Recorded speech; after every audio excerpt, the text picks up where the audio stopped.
You're listening to the Comic Crusaders Podcast. I am your host, Al Mega, CEO of Comic Crusaders and Undercover Capes. In this show, I'm sitting down with creators from all walks of life to talk about inspiration, process, the lessons they've learned, and a whole lot more.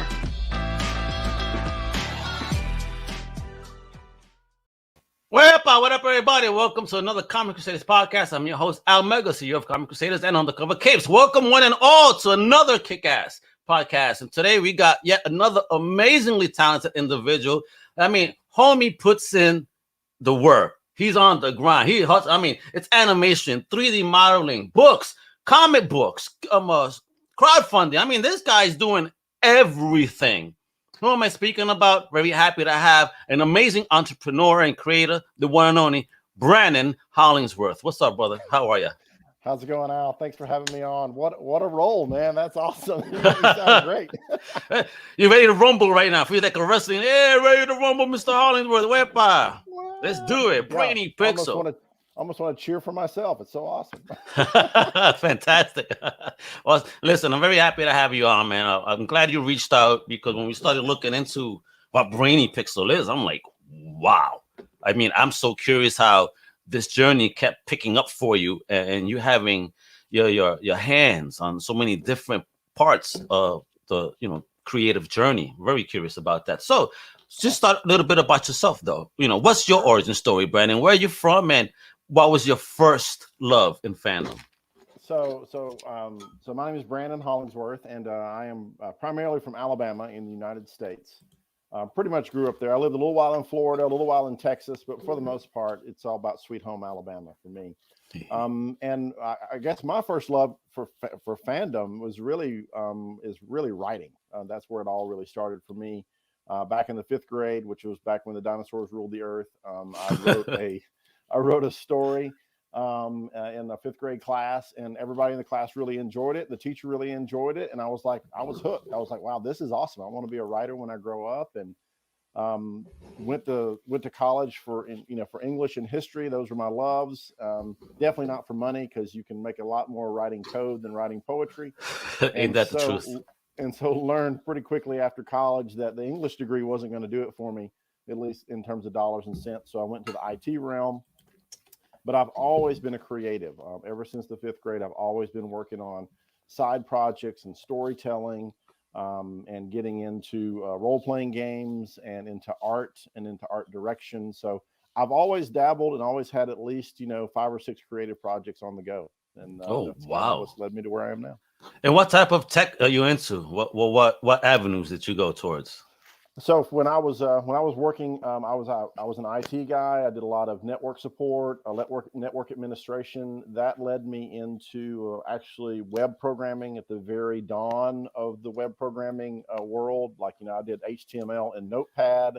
Oh wow! And learned CSS, and that led me into database-driven web design. Where I did a lot of that for the university space. Later for the defense space, where I was in the defense contractor space. Oh, wow. And that led me into project management as well. So I did a lot of software project management for the government and also for the private sector and just for software companies. Oh, damn. And so when did you start getting the bug to start getting into the fandom side of the business? Again, I've kind of always had that bug on the side, but it really turned into something about 15 years ago when a buddy of mine and I started Brainy Pixel.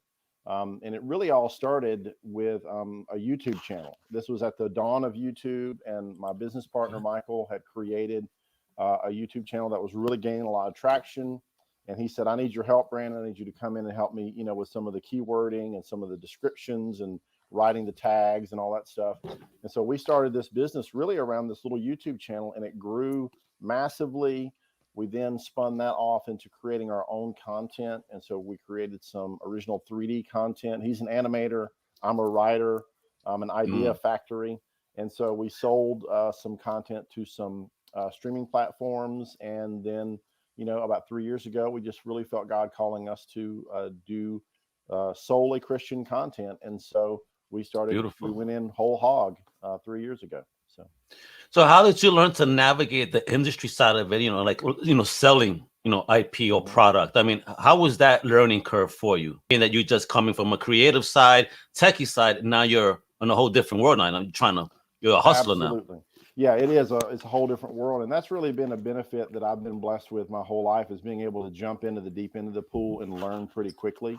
I mean, I'm an English major, right? And I'm doing engineer work in the defense space. So I've just been blessed. Sounds like something out of comic books. For real. I've just always had that knack to be able to jump into the deep end of the pool and really get a grasp of what's going on. The learning curve for dealing with streaming platforms is really steep. I mean, you've got to really get in there, and it's a grind. You've got to be tenacious, and you can't let them get away from you, because a lot of these guys have a lot bigger fish that they want to fry, and they're not interested in a little minnow that's me. And so I've got to stay on their radar. I've got to make myself look really appeasing and palatable to them. And so it's a lot of hard work, a lot of research, and a lot of just grinding it out and not giving up. And now, what was that first breakthrough like when you finally got that, you got in, you made that sale? How'd that feel for you? Oh, it was really awesome. It was kind of like it was validating for us, because we were a real small studio and we had just one little show called The Pick Train. It's an early childhood education show that teaches kids numbers and letters and how to spell words and things like that. And we had the network that bought that licensed that content from us was TBN, so it was the Trinity Broadcast Network, which is the largest Christian network on the planet. And to have them say, yeah, we like this enough to give us some money for it, it was kind of validating and kind of amazing all at once. And then we were very quickly like, wow, we really like this model. Can we make it happen again? And so we tried to then see if we could make that happen. So the evolution of the growth of Brainy Pixel, how did that go? Because here we are, you're doing little animations, and you kept growing, right? Because again, you're doing 3D modeling, you're doing books, you're doing comics, you do service work. So you're not just doing producing, but you're also doing work for hire. That's correct. And the service work really grew out of trying to keep the lights on. I mean, it's great to create and license content. Typically, no one's going to come in and pay for that. There aren't a lot of producers out there that are looking to pay me to make my content. So what we have to do is be very wise and be good stewards with the money that we're given, and try to keep the company afloat, but then also have a little side kitty where we can generate projects. And that's really taught us to be very efficient as an animation and production company. We really have to do a lot with a little. But the service work is really the bulk of what we do, and enables us to keep the lights on and keep all the fees paid and pay the rent and things of that nature. And that's just about serving your customer. You just have to really quickly understand what your customer wants, whether it's animation work or whether it's 2D or 3D animation, whether it's we do book work for people. I do script consulting. Right now I'm working with several people to help them develop ideas of their own. So they're paying me to help them develop their IP. And so it's just really about understanding what the customer needs and delivering the best product you can and meeting your deadlines and, being respectful, not taking them for a ride, not charging them more than you should. And that just creates, customers that come back, which is how has that side of the journey then treated you overall? Have you had great experiences? Have you had great clients? And is there anything that that we've seen maybe that you could elaborate on? Most of the stuff that we've done early on was in the defense space, so it's probably not anything that we could point to and see, because a lot of it was actually classified. So are there UFOs, Brannon? I don't know. I can't tell you. But a lot of the stuff we did was for the defense space. And so, that pays really well. So that's good to do, but you can't always talk about it. So, but a lot of the other things that we've done for people are on our website, and you can definitely go check those out. We recently did a trailer for a guy who's creating a feature film. It's called Alaska Rescue Story. We did all the original music for that original composition. You do music too? Well, we've got a subcontractor that does music, but he's a very good friend. Jesus Christ! Look at these guys. Look at this guy. Music too. Oh man, Brannon. When you're a production company, you got to kind of do a little bit of all of it. It's full service for real. Then I mean, not just in service. It's full service. It's, for us, because we do all that for our own IP. Then it just makes sense to utilize those same resources to help other people. So absolutely. Oh, yeah, give back to the community. I love it. Now, I know that I've been saying you do comic books, and we're talking all this techie stuff. But let's get a little bit into comic book because there's apparently a Kickstarter coming, right? Yes. And Well, there's a Kickstarter right now. It's not for a comic, but there's hopefully a comic attached to it. There will be. The animated pro. Oh, wait a minute. So we've got a show that we've been pitching for about a year now. It's actually been in development for about 7 years, and it is called The Fourth World Four, and it's a sci-fi action adventure show. It's kind of like Star Trek Voyager meets the Fantastic Four. It's these four scientists that are radically changed by some cosmic accident, and they're flung to the far side of the galaxy. But in doing so, they find out some secrets about their home planet of Mars, and they've got to race back home to save Mars before it's too late. And our Kickstarter is really about raising money for a promo. We're trying to do a 30-second promo for that show. We're already funded, so you're not going to lose your money. Look at that. And we'd love for folks to jump on board. Even $10, $20 will help us. Animation is really, really expensive. A lot of people don't understand just how expensive it is. But it can be hundreds or thousands or hundreds of thousands of dollars per second or per minute. Per second? Yes, absolutely. And so we're trying to raise money to create a really awesome 30-second promo. Think of it like a little intro to the show. It's like maybe like the beginning of Thundercats, right? Yes. Really kind of get your blood pumping, let you know what's going on, kind of introduce the characters and highlight the enemies in the show. And we're trying to then use that promo to then go to producers and say, hey, help us make this into a series. And if you had a choice of platform to have the series on, what would be your number one choice? So I would actually like to have it on my platform, because then I can then control I can control all of that, and I don't have to worry about anything, and I get the lion's share of the money. Oh yeah, of course. That's another thing about the technical side and about really the business side of this business, is that people think once you get a show on a platform that you're just raking in money. Oh no, you're not. And that's really not the case. You're really, really not. And you're getting cents on the dollar, if that. If you're lucky. Because I want to use the example. I mean, it's not animation, but Power. The show Power by Curtis 50 Cent Jackson. He took a financial loss on the whole season 1 to prove that the show could be a hit. Absolutely. So sometimes you don't win. Sometimes you straight out lose. But hopefully you create that fan base. Yeah. That season 2 you start recuperating. Absolutely, and that's actually more common than you would think, Al, really? And especially in the world of animation. Animation traditionally is a loss leader. So you think back to the G.I. Joes and the Thundercats and the Transformers of our childhood. Those shows were created at a loss, and they were really just 30-minute commercials for the toys. They were created to be commercials to sell toys. And that's how the companies were able to make their money back on the animation, was selling the ancillary products. It's like saying like Marvel nowadays, it's the MCU making the money, not the Marvel comics. At the end of the day, let's get real. And this is why the comics are looking more like the movies as opposed to be the other way around, at least on their side. Absolutely. And a lot of people just don't understand that these things are really expensive to do. And typically you don't make your money on them. So you've really got to create a fan base around them. And so, a platform like Kickstarter is really good for that, because you're able to interact directly with the fans. But if we were able to get this made, I would like to have like Brainy TV, and have it go out. Oh, I love it. But we're not there yet, obviously. So I would love for it to be, out on Prime. I would love for it to be on the AVOD platforms. So that's going to be like your Amazon Prime, your Tubi, your Apple TV, things like that. And we do have our Cubekins show is on some of those AVOD platforms currently, but obviously you got to get it made first. So that's Cubekins. What's Cubekins? So Cubekins is a 3D animated show that we created last year. All this really got cranked up because we were pitching a 3D animated full feature-length movie idea.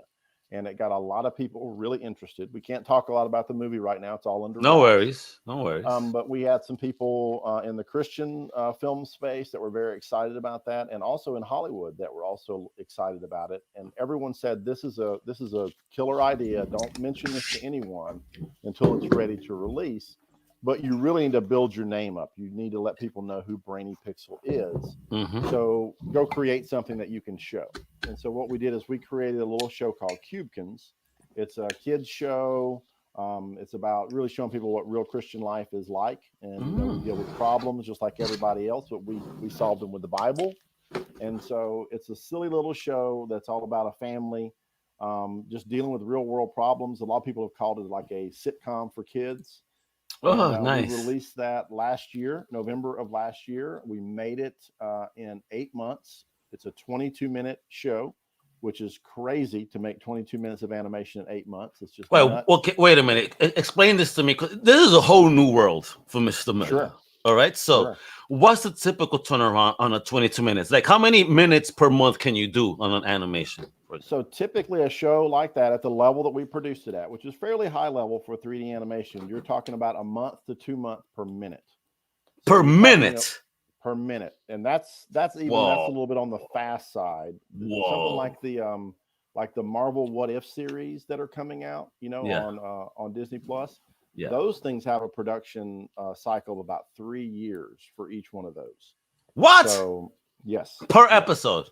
Per episode. Yep, absolutely. It takes a lot of time to do animation. Well, do animation well. Yeah. I mean, I'm still getting acclimated to their style, for the What If. That animation is just something that's still too new to me. I'm an old schooler, you know what I mean? Come on, we come from the days of the side scroll where they keep repeating the background, you know what I mean? So, this style I gotta get used to. You see the same trees and buildings go by. Exactly. Like, didn't they just run through that? They're running in circles. What's going on here? Brainy Pixel would not run in circles, all right? No, we would not. We would not, unless the budget necessitated no other choice. Because it really is. It's all about budget at the end of the day. So for most people, it would have taken them a year to 2 years to create a 22-minute show at the level that we're producing it. But we're utilizing, again, as I mentioned earlier, we have to kind of be really, really good stewards of every dollar we're given and get the maximum effect for every dollar we spend. And so we're utilizing some kind of cutting edge stuff. We're using motion capture. So we put on the crazy motion capture suits, and we're doing face capture. So we're capturing all our actors' performance and translating that directly to 3D. And then also we're using some software called the Unreal Game Engine, which is actually used primarily for video games. Yes. But you can also use it for film. Most famously, it was used for the production of The Mandalorian. Okay. Disney Plus's Mandalorian, they use the Unreal Game Engine for that as well. And we're using that same technology. And it really helps us to be fast and yet accurate. And that's the only reason we were able to produce that show. Yes, when you say using that particular engine, how does one, if they want to get into creative space and use a particular engine like that, how does someone go about doing that? Well, Unreal Engine is free. So it's one of the best tools that are out there. So you can go download that, and you can use obviously to create games if you want. Unreal is excellent in terms of their assistance to new creatives. They have a whole university with tons of online learning that's absolutely free. They're all about promoting the use of their engine. And so they're really, really good about helping you kind of with that learning curve. But essentially, you build your scene in this 3D environment. You bring your world in, whatever your world or your scene. It might be a room like what I'm sitting in. You populate it with props or with set dressing. You bring your characters in, and you have them moving around, doing whatever you want them to do. Lay in your audio in terms of your voice track and your music, your sound effects. You can have visual effects and lighting.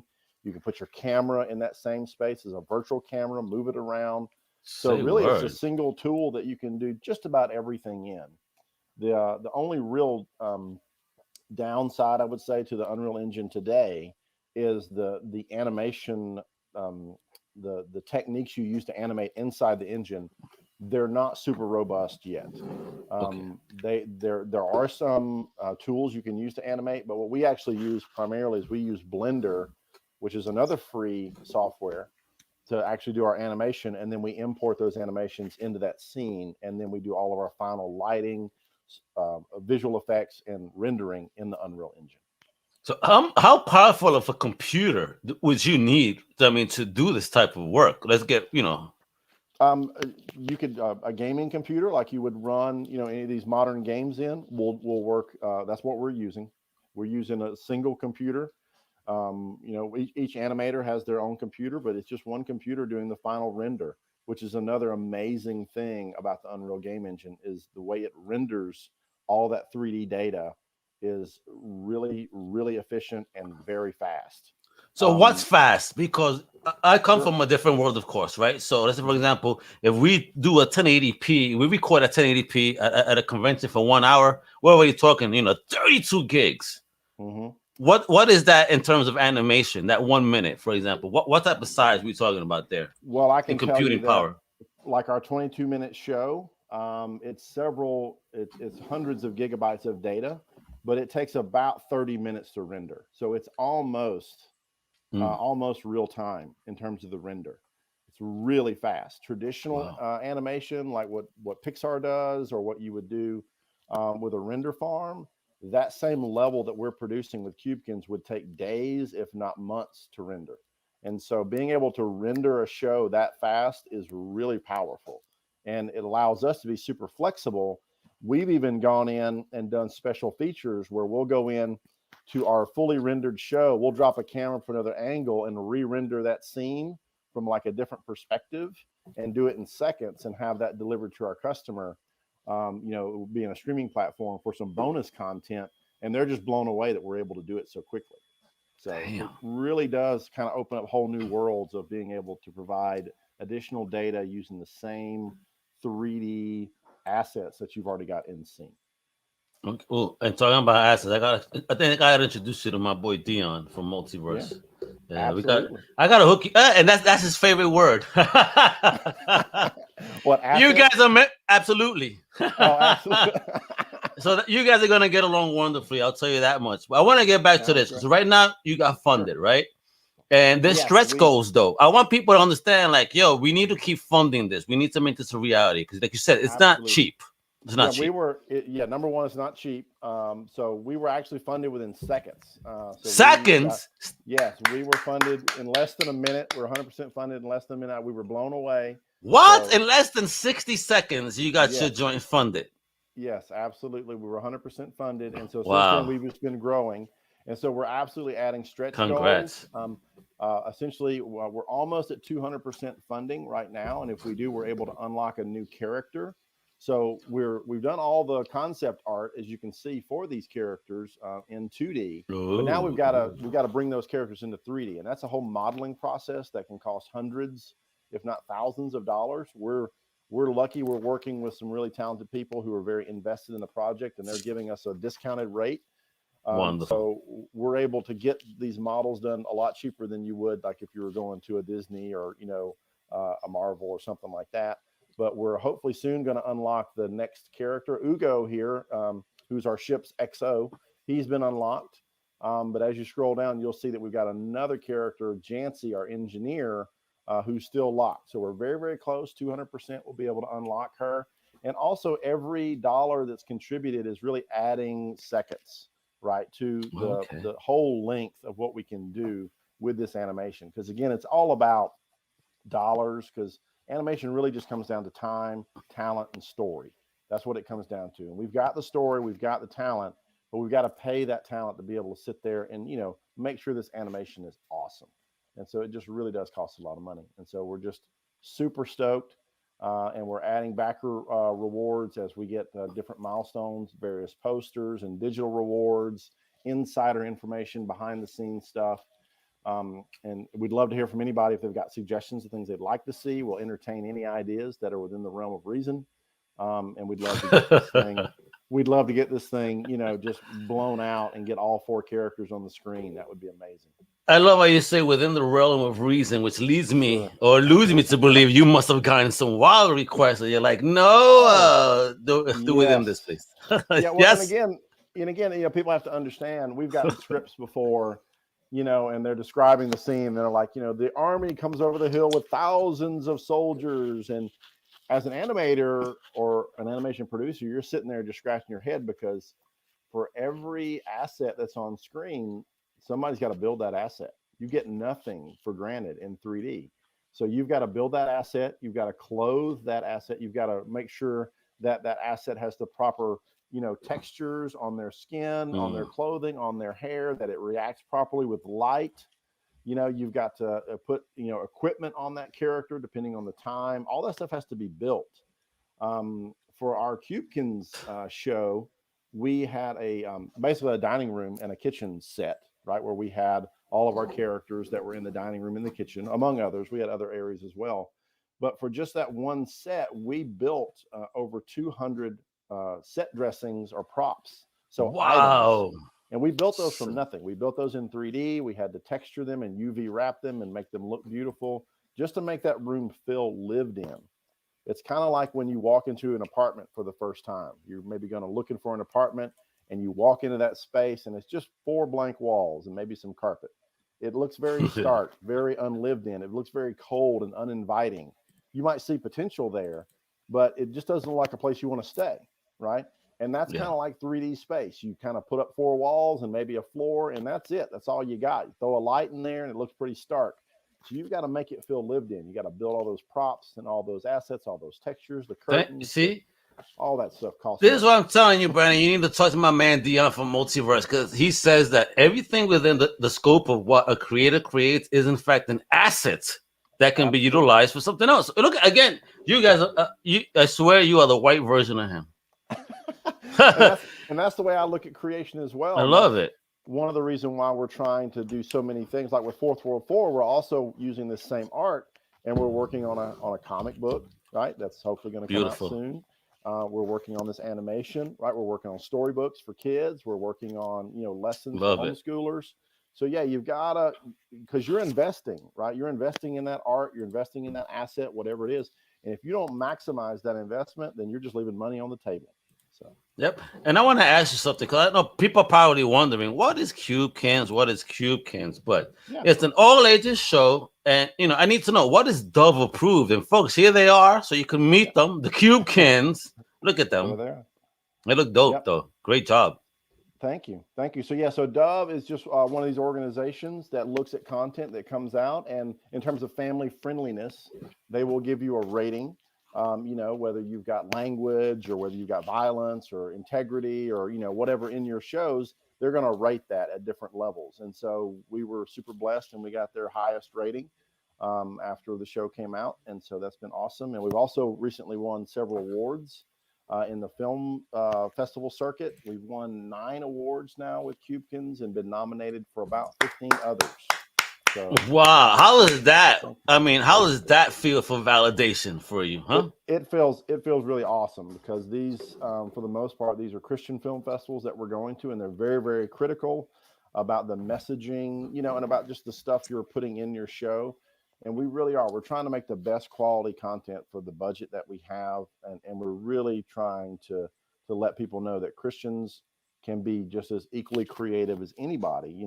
There's no reason for Christian content to be subpar. And so it really does feel good to get those accolades and to get those nominations, because to us, they really mean a lot. That's wonderful. And may I ask if your partner is also Christian, and if that's something that was always in place since the beginning to make sure that there's Christian values in these things? He is, yeah, and that's really part of our story, is that we're both Christians, and Brainy Pixel has been a Christian from the get-go, but we've never really focused on just Christian content for the last few years, because we really felt God really leading us to do that. I want to know about that, though. That's what I want to know, because again, I'll tell you and admit that I was faithless for many years, and I went through a very personal thing with somebody that I cared deeply for. Almost lost, and I saw with my own eyes the power of prayer and belief, which is wild. I mean, wild, yo. And when I saw that, it gave me goosebumps. Even when I think about it right now, it still does. Right. And it kind of gave me this renewed faith, if you will. Awesome, praise God. So Yeah, for real. So the stuff that we were doing before, what basically what God told us through several months of prayer, and I can tell you the whole story if you want to hear it. But let's do He it. told us that what you're doing is good, but it's not glorifying me. It's not like we were out there creating bad content or evil content or ugly content or anything like that. We were just helping people out. We were doing primarily service work and creating stuff for kids' education. That's not bad, but it wasn't specifically glorifying Him. And so the story was basically Michael is my business partner now. We were really at a point about 3 years ago where separately we both thought to ourselves, we had not exchanged this information with one another. We weren't being good business partners, but we really felt like we needed to close the business because we felt like it wasn't really paying off creatively. It wasn't paying really a whole lot off financially. And it really just wasn't, we didn't feel good about it. And again, we kind of were keeping this to ourselves. And so Michael called me one Friday and he said, hey, pray for me this weekend. I'm going to this Christian Worldview Film Festival that's up the road in Tennessee. And he said, I just want you to pray for me this weekend. I'm like, all right, I will.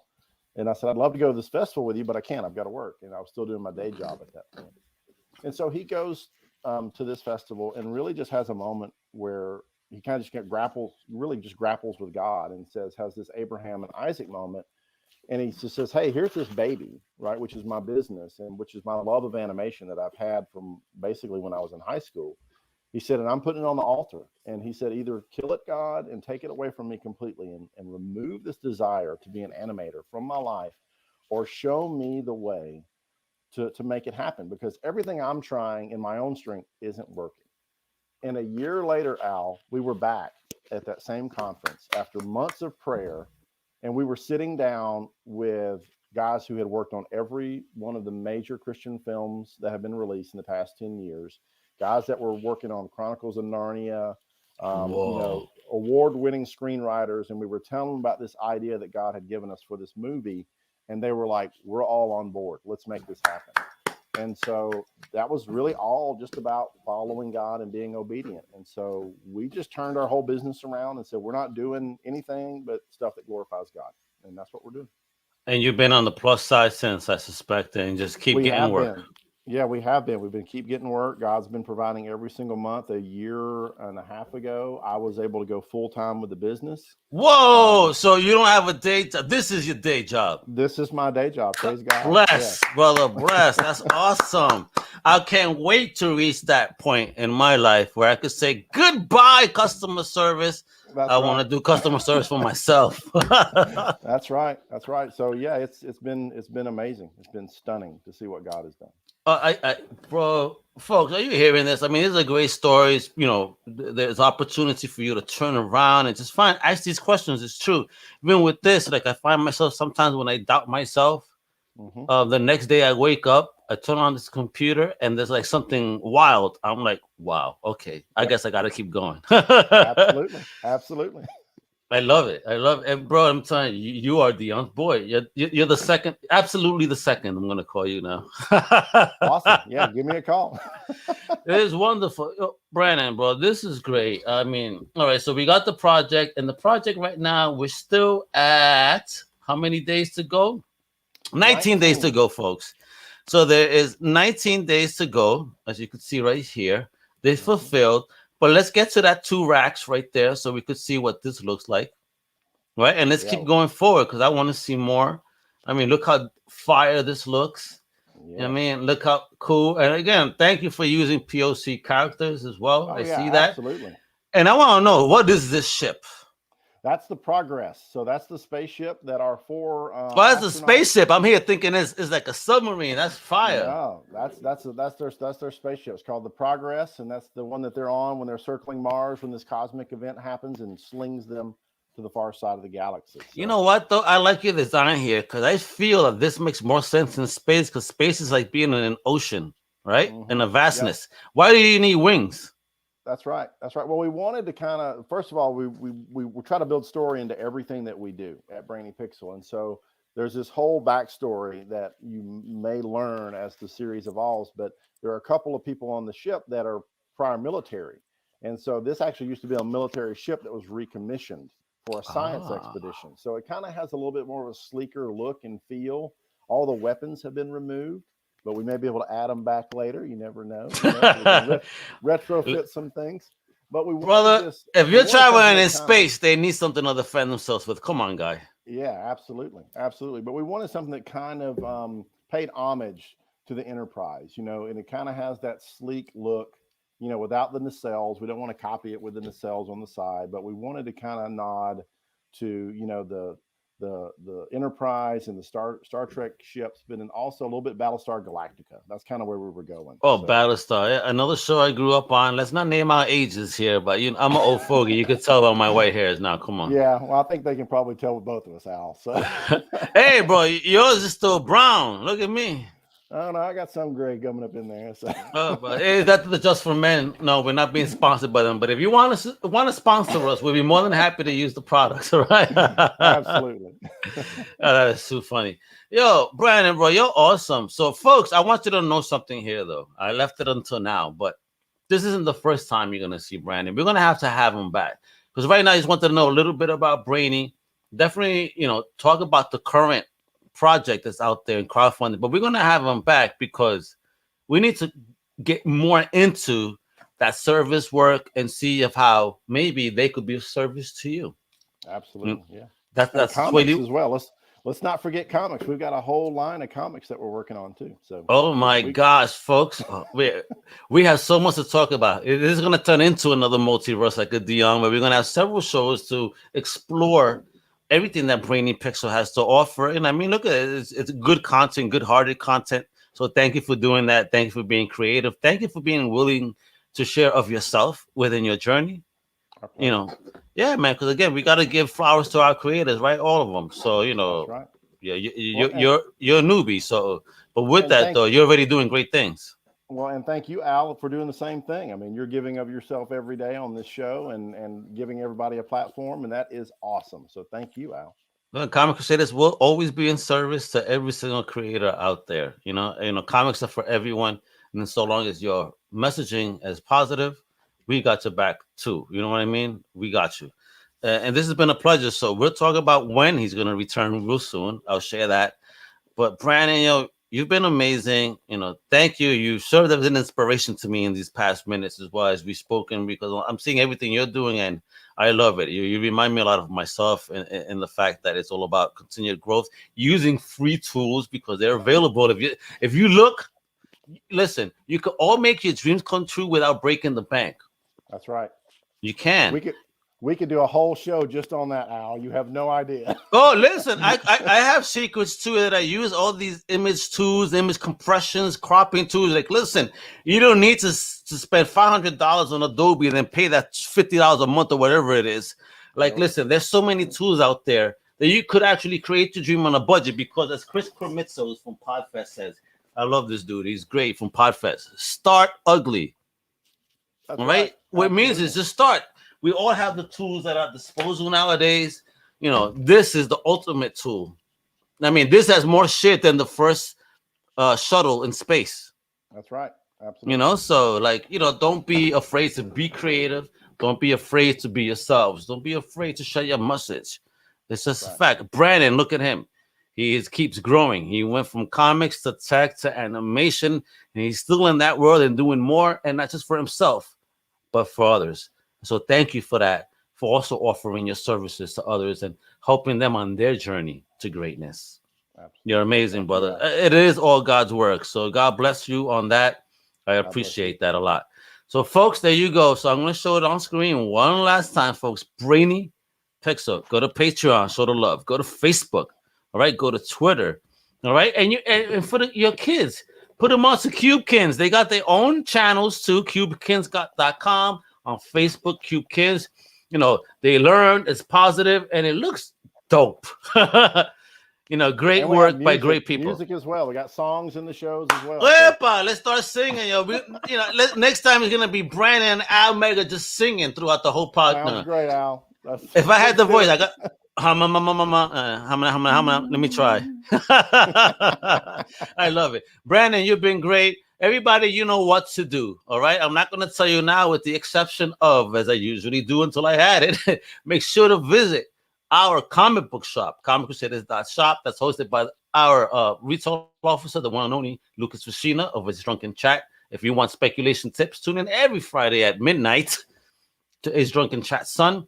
And of course, go visit our swag shop if you want some cool t-shirts like this one. Visit comiccrusaders.us. All right. And with that, I'm Al Mega with the one and only Brannon Hollingsworth. Thank you for listening. Thanks, Al. Hasta la próxima. Wepa, later, brother. Thank you for listening to the Crusaders Podcast. If you like the content, subscribe and turn on notifications. Also, please visit comiccrusaders.shop and our extended podcast family over at unapologetic.com. And also, make sure to download the Crusaders app in the Google Play Store today.